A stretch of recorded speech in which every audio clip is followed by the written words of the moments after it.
From this Sunday, for the first time, gay couples will be able to have services of blessing in Church of England parishes as part of a wider service. While not formal church weddings, couples will be able to include the wearing of rings, prayers and a blessing from the priest.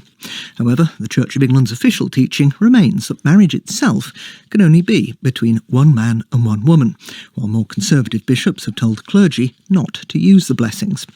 Jayne Ozanne is a gay evangelical who campaigns for full inclusion of all LGBT plus people in the Church of England.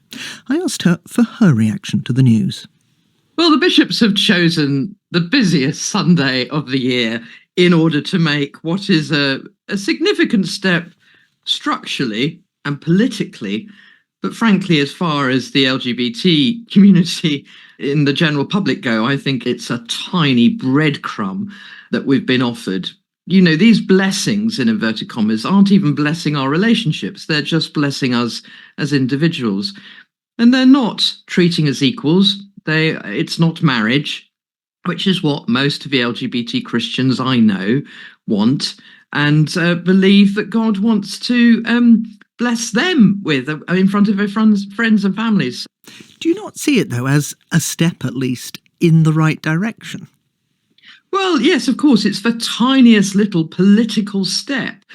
But, you know, those who've always been opposed to any form of movement remain vociferously so. Yes, of course, it's a nod in the right direction. But research shows the vast majority of Anglicans want to be able to conduct same-sex marriages. And this tiny compromise really isn't good enough after all the years we've spent wrangling on this really painful issue.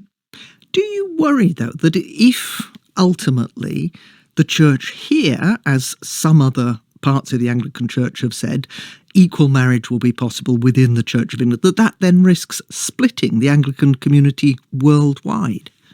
But we're already split, Caroline.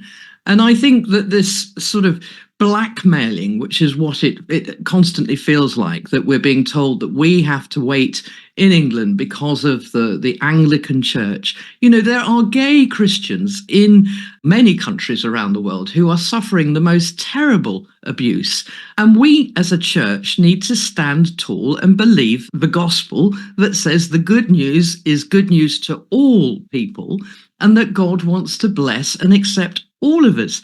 So will you continue to campaign?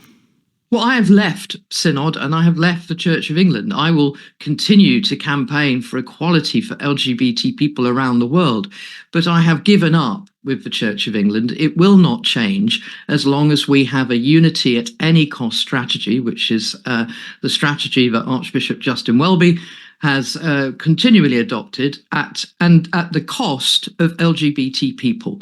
Are you saying that the Archbishop, that Justin Welby, should resign? Yes, I believe that it is time for him to retire and allow someone with a clear vision of how we move forward.